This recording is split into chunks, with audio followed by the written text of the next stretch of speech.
pasti yang dicari adalah prestasi. Assalamualaikum warahmatullahi wabarakatuh. Alhamdulillah wassalatu wassalamu ala rasulillah wa ala alihi wa sahbihi wa mawalah amma ba'da. Jamaah kaum muslimin rahimakumullah. Allah berfirman terkait dengan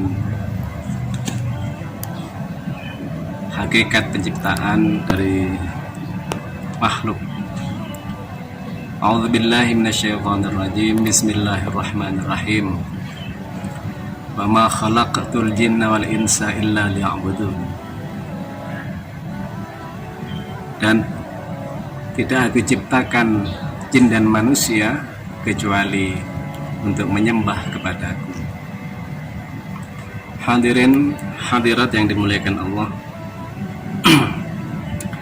hal ini menunjukkan bahwa makhluk pada hakikatnya adalah sebagai hamba Allah, mengabdi hanya kepada Allah. Oleh karena itu, maka semua amal ibadah, semua amal perbuatan kita sebagai manusia hanya kita aturkan, kita berikan hanya kepada Allah. Itulah yang dimaksud bahwa ketika kita melakukan amal perbuatan, maka tanamkanlah dalam hati kita, tanamkanlah dalam setiap niat kita, hanya kita peruntukkan kepada Allah. Setiap manusia pasti akan dituntut pertanggungjawabannya di hadapan Allah kelak. Amal perbuatan manusia yang baik dan yang buruk pun akan mendapat balasan dari Allah. Oleh karena itu, kita sebagai hamba Allah tidak sepatutnya dan tidak selayaknya untuk menyandingkan keperuntukan amal ibadah kita kepada selain Allah. Abu Hamid Muhammad bin Muhammad Al-Ghazali dalam sebuah kitab Ayyuhal Walad ditanya oleh murid-murid beliau, oleh jemaah beliau. Imam Ghazali berkata, Sa'altani al-ikhlas, ketika beliau ditanya tentang apa makna ikhlas. Beliau menjawab, wa huwa an takuna a'maluka kulluhu lillahi ta'ala.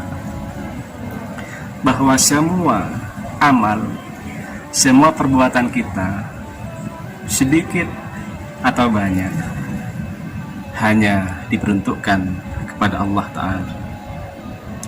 Itulah yang dimaksud makna ikhlas. Setiap kita berbuat baik, kita sebagai belajar, dituntut belajar, maka apapun yang kita ikhtiarkan, kita upayakan menimba ilmu, hanya kita abdikan kepada Allah. Walaupun dalam keseharian setiap manusia berinteraksi kepada manusia yang lain, tetapi hakikat yang harus kita tampakkan dalam ibadah tetap harus hanya untuk Allah. Oleh karena itu, maka godaan atau ujian yang pasti tampak dalam kehidupan kita sehari-hari ada dua. Yang pertama, ketika amal perbuatan kita dianggap baik, kita akan dipuji. Yang kedua, ketika amal perbuatan kita kurang baik, pasti kita akan dicaci. Bagaimana kita sebagai hamba Allah? Bagaimana dalam kehidupan sehari-hari kita menghadapi peristiwa-peristiwa seperti itu. Bagaimana ketika kita dipuji, bagaimana ketika kita dicaci. Kalau kita memahami ikhlas, maka kata Imam Ghazali, wala yartahu qalbuka bimahamidin nas, wala yartahu qalbuka bimahamidin nas. Ketika amal perbuatan kita dianggap baik, dipuji, kita tidak akan senang, kita tidak akan merasa bangga hanya karena pujian. Karena kita berlandaskan bahwa amal kita adalah milik Allah. Dan sebaliknya, wala tubali bimadammatihim, dan kita tidak akan kecewa, tidak akan menyesal, bahkan benci, bahkan emosi, hal-hal karakter buruk yang muncul karena kita dibenci oleh manusia, kita anggap biasa. Itulah menurut Imam Ghazali makna ikhlas, yaitu ketika perbuatan kita diterima orang lain, dipuji, kita tidak merasa senang. Dan sebaliknya, ketika dicaci, ketika amal kita dianggap kurang sesuai, kurang bermanfaat misalnya kepada orang lain, kemudian dicaci, kita tidak akan kecewa. Dalam konteks yang lain, para ulama-ulama membandingkan makna ikhlas sebagai tolak ukur yang paling mudah adalah bagaimana kita memaknai riya. Karena ikhlas secara hakikat memang sulit, tetapi kalau kita melaksanakan dan membandingkan sifat-sifat yang lain yang buruk, maka insya Allah kita akan diberi kemudahan. Imam Ghazali membandingkan ikhlas dengan riya, di mana riya adalah sifat yang buruk. Riya adalah ingin memamerkan amal perbuatan kita kepada orang lain, ingin menampakkan setiap perbuatan untuk bisa diterima dan dipuji oleh orang lain. Oleh karena itu, maka sebagai salah satu pembanding bagaimana kita memahami riya, wa'lam anna riya tawalladu min ta'zimil khalqi. Ketahuilah bahwa riya akan muncul dalam diri kita ketika kita mengagungkan makhluk, ketika kita mempertimbangkan makhluk dalam diri kita, yang dalam hal ini bisa dikatakan makhluk disandingkan sebagai sekutu Allah. Ketika itu muncul, maka ikhlas di situ akan sirna. Ketika amal perbuatan kita tidak ikhlas, maka akan sia-sialah amal perbuatan kita. Dan bahkan pada saat hari pembalasan, semua amal kebaikan kita yang tanpa ikhlas akan dicampakkan begitu saja. Maka bagaimana kita menyikapi yang demikian? Terkait dengan riya, Imam Ghazali melanjutkan, wa ilajuhu antara hama musakharina tahtal qudrah, wa ilajuhu antara hama musakharina tahtal qudrah. Bagaimana kita akan mengobati riya, di mana riya ini sebagai tolak ukur kita untuk memunculkan ikhlas, yaitu antara hama, kita meyakini, menancapkan dalam diri kita, musakharina,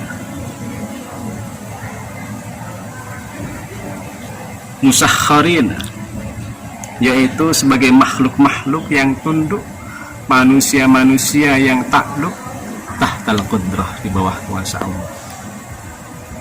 Para hadirin yang dimuliakan Allah, makna musakharin adalah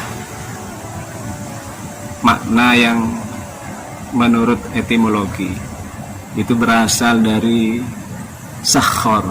Sakhar itu maknanya adalah melakukan sesuatu yang harus terlaksana tanpa mendapat balasan. Musakharin berarti kita sebagai makhluk menyatakan diri kita bahwa kita tetap akan melaksanakan apapun yang diperintahkan Allah, apapun yang disyariatkan dari Rasulullah, dari Allah, akan kita laksanakan, dan kita tunduk kepada apa yang disyariatkan oleh Allah melalui Rasulullah. Dalam melaksanakan amal perbuatan, maka kita akan merasa semua yang kita lakukan, baik dan buruk, tetap akan berada di bawah kekuasaan Allah. Itulah cara mengobati riya, supaya nanti kita mudah untuk melaksanakan ikhlas. Maka bagaimana kita menghadapi tetangga, menghadapi teman, menghadapi saudara? Imam Ghazali melanjutkan, watahsibuhum kal jamadat, dengan cara kita menganggap, mengkalkulasi mereka semuanya seperti benda mati, yang pada hakikatnya benda mati tersebut tidak akan mempunyai nilai manfaat apapun kepada diri kita. Yang demikian inilah kita meletakkan semua makhluk, semua yang ada di hadapan kita, manusia, tetangga, saudara, teman, orang tua, dan seluruh manusia yang berinteraksi dengan kita, tunduk di bawah kekuasaan Allah. Kalau yang ini bisa kita lakukan, insya Allah kita akan mudah untuk menanamkan ikhlas dalam setiap amal perbuatan kita. Hal yang paling mudah adalah bahwa ketika kita, contohnya anak-anakku sekalian di Mandua Banyuwangi belajar, pasti yang dicari adalah prestasi. Ketika yang demikian prestasi kita telah peroleh, kita bangga dengan prestasi itu, maka kita akan merasa senang kepada Bapak Ibu guru yang telah mengajarkan ilmu-ilmu kepada kita. Tetapi tetap bahwa apa yang kita lakukan dalam belajar, kita haturkan, kita serahkan semuanya kepada Allah. Walhasil, apa yang telah kita lakukan dalam setiap hari, dalam keseharian kita, baik di dalam belajar, baik ketika kita membantu orang tua, baik ketika kita berada dalam pertemanan dengan teman-teman kita, dengan saudara-saudara kita, walhasil apapun yang kita lakukan, maka ketika baik dan mendapat pujian, kita tidak merasa senang, dan ketika buruk menurut penilaian manusia, kemudian kita dicaci, dibenci, dimaki, kita tidak merasa kecewa, karena pada hakikatnya apa yang telah kita lakukan, perbuatan-perbuatan yang baik, hanya kita aturkan kepada Allah SWT. Demikian yang bisa kami sampaikan. Kurang lebihnya mohon maaf. Wallahul muwaffiq ila aqwamit thoriq. Wassalamualaikum warahmatullahi wabarakatuh.